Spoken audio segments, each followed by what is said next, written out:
Welcome to the Bookworm Duo, where we explore a variety of books. Let's get started. Today, we're doing a deep dive, looking closely at the source material you provided. We're focusing on, well, one of the core contradictions in American governance. The whole history of how we, the people, have actually tried to change the U.S. Constitution. Yeah, it's fascinating. Our mission here is a chronological sprint, basically pulling out the key insights about this really difficult process of constitutional amendment. And it's so important, right? Because the Constitution itself, I mean, it was revolutionary. It offers this incredible stability. Right. But that stability, well, it creates this immediate, almost crippling problem. How do you actually change fundamental written law without, blowing up the whole government? If you can't amend it, the law just gets brittle. And the sources jump right on this point that Americans aren't fundamentally against changing constitutions. It seems they're just opposed to changing the federal one. Oh, absolutely. When you look at the state level, it's night and day. A difference is huge. It really is. I mean, the federal Constitution, Yeah. just 27 ratified amendments. Mm-hmm. But state constitutions, they're completely different animals. Since 1776, we've seen 144 state constitutions adopted. That's roughly 3 per state. Wow. Yeah. There was even a delegate in Louisiana who suggested they should rewrite theirs every 14 years. Seriously? Yeah. So the ease of revision at the state level is, think about it, nearly 7,000 amendments ratified across the states. It just hammers home how unique and, frankly, how difficult that federal barricade in Article V really is. Okay, so let's unpack this history. We'll start with phase one, the revolutionary invention. This covers, what, 1774 to 1788? That's right. This is the period where Americans basically invent the whole concept of constitutional change being separate from just ordinary lawmaking. And it started early, even before independence. Yeah, well before. The push for self-governance meant people were demanding new constitutions. You had groups like the Berkshire Constitutionalists up in Massachusetts. They actually shut down courts because they just refused to operate under the old colonial charters. That's pretty radical. It was popular sovereignty and, raw action.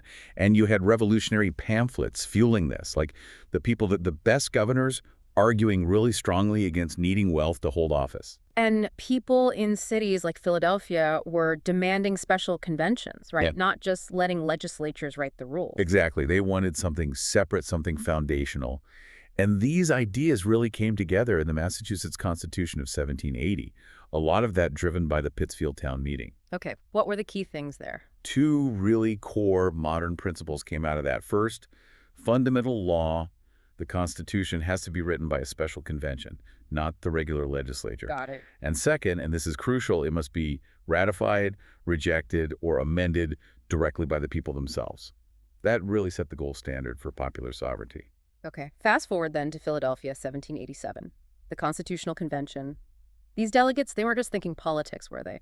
The sources mention Isaac Newton. Yeah, it's fascinating. They were really influenced by the scientific thinking of the time. They viewed government almost like a carefully calibrated machine. Hamilton and Madison explicitly called it a great mechanical power. Like they were engineers designing something to last. Precisely.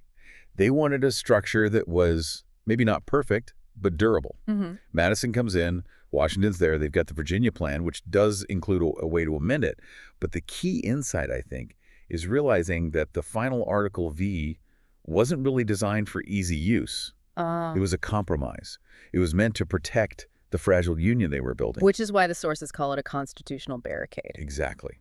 That compromise over representation, big states versus small states, it led to equal suffrage in the Senate being basically locked in, almost impossible to amend. And, of course, the really awful protection for the slave trade until 1808. Right. It was built to lock down certain features for stability, even if it meant sacrificing future flexibility. Yeah. And yet, they celebrated it.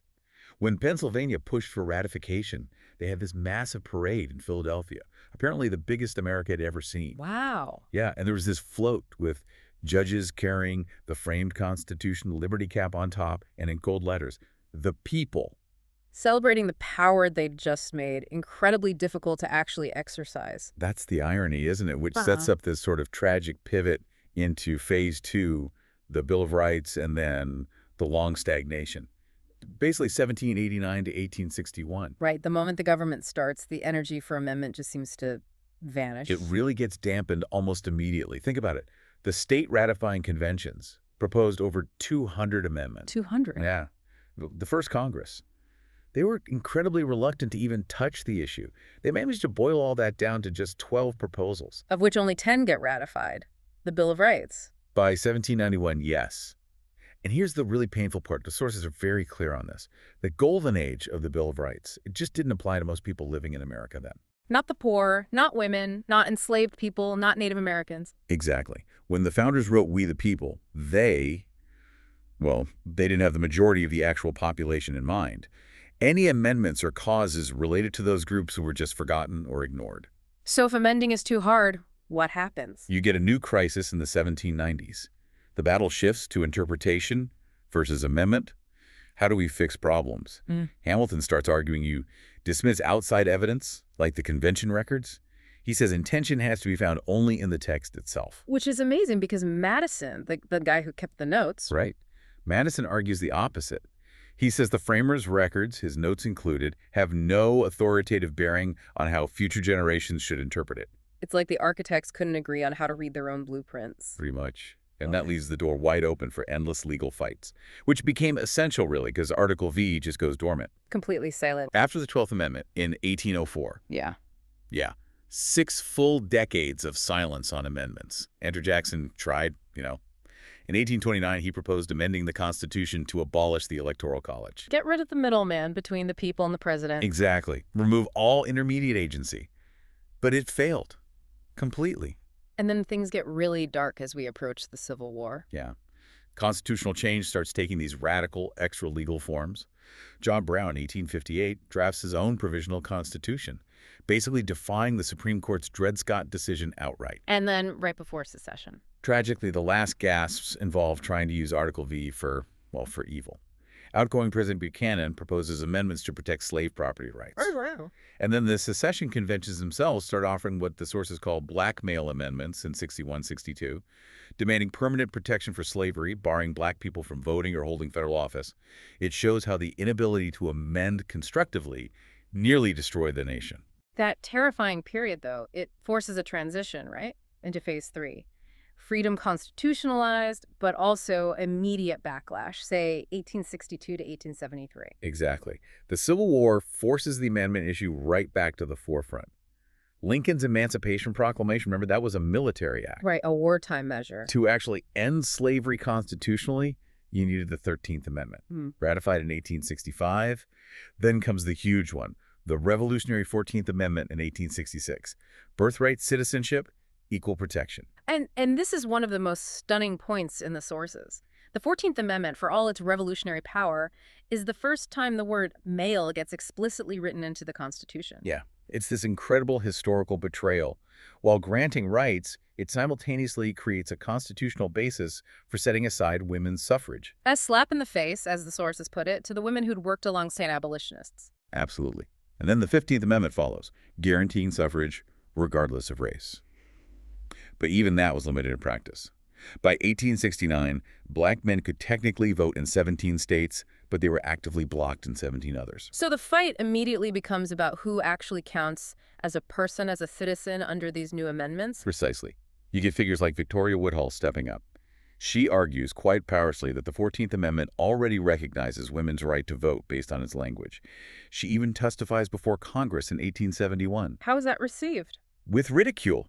Largely, there's this satirical engraving called A Society of Patriotic Ladies mocking women trying to engage in politics. And the Supreme Court played a huge role in keeping that definition of citizenship narrow.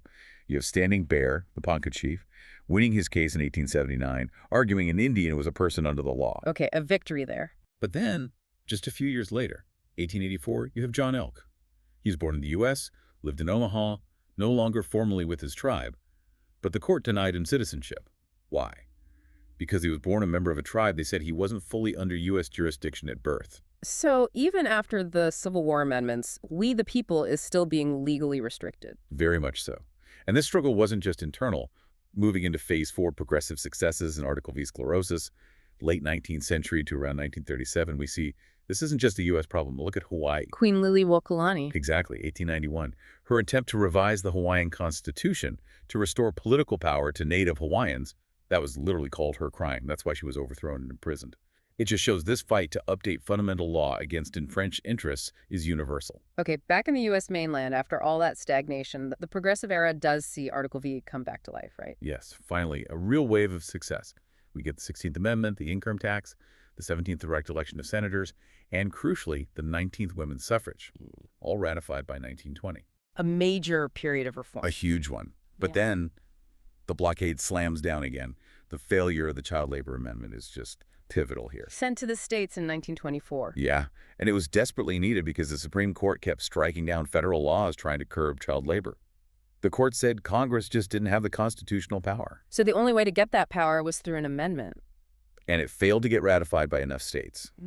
That failure, that unpredictability, it leads directly to Franklin D. Roosevelt's big decision in the 1930s. Facing the conservative Supreme Court, striking down his New Deal programs. Exactly. FDR looks at the situation and basically decides to abandon Article V altogether.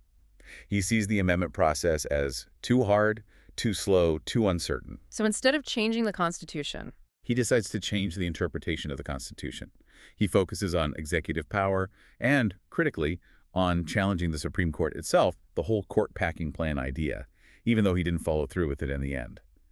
That decision fundamentally shifted the main path of constitutional change in America away from amendment and towards the judiciary. which sets the stage perfectly for our last phase. Phase 5, judicial activism and the originalist reaction, from about 1954 to today. Right. Since FDR basically threw in the towel on Article V, judicial interpretation became the main game in town. Think about the Civil Rights Movement. Its biggest legal victories came through the courts. Brown v. Board of Education in 1954 is the textbook example. Compared to amending, it was faster. Much faster. The sources quote someone calling it jet-like speed compared to the horse and buggy pace of Article V. But that success, achieved through the courts, provoked a huge backlash. Oh, massive. Organized political reaction. Southern opposition to Brown leads directly to things like the Southern Manifesto in 1956. And crucially, it sparks this whole campaign to change the terms of the debate, to refocus everything onto original intent.